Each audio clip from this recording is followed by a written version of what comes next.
6 of us, as part of Expedition 71.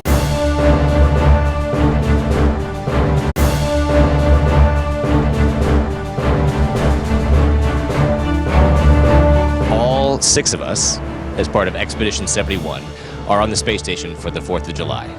For me, the 4th of July is about hanging out with friends and family and celebrating our freedoms.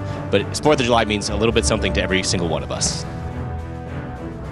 For me, 4th of July is a time to reread some of the documents that our founding fathers put together that are actually kind of sacred to me. We have up here the Declaration of Independence, we have the first constitutional draft, and we have the first Bill of Rights.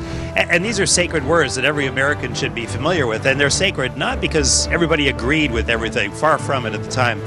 They're sacred because they provided a framework for this beautiful idea of an independent multicultural democracy to form and actually function. And we're still building our more perfect union. Everybody knows that, but let's recommit. And as we do that, let's celebrate a 4th of July and celebrate the great nation that we live in. For me, the 4th of July always reminds me of the freedoms that we continue to fight for every day, all over the world. And it also reminds me of being with my family and friends and celebrating those freedoms that we still recognize and celebrate every day.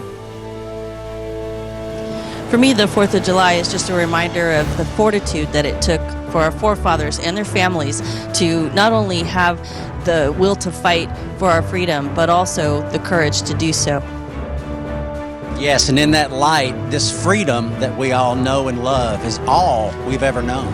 All 6 of us, probably the majority of y'all, we've only known freedom. And that's not been the case throughout the history of our nation that started before the Declaration of Independence was signed. And we're just grateful for this opportunity to share this freedom in this time with each of you. For me, the 4th of July means home. I grew up in Boston, the start of our country, where a lot of amazing things happen to make sure of the freedoms that we've been talking about. For now, this is our home, but we'll be happy to come home to the United States of America. Happy 4th of July!